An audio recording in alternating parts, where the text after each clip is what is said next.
Nanay B, PC mo gawa mo. So dito po ito sa may Maragondon, yung piso wifi po natin sa may Garita A.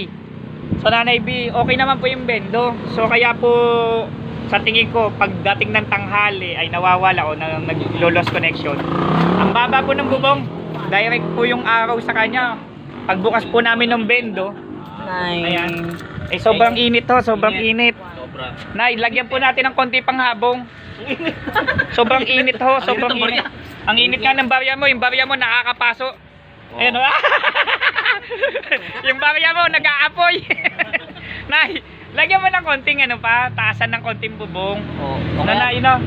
So yun, so kaya nawawalan siya ng connection kasi yung temperature niya tumataas.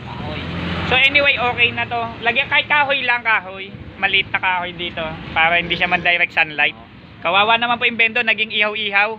No, para naman binilad na po ito, daing ho, yun ang nangyayari. Pero okay po, gumagana yung PC Wi-Fi. Sige Nanay B, PC mo gawa mo, don't forget to subscribe.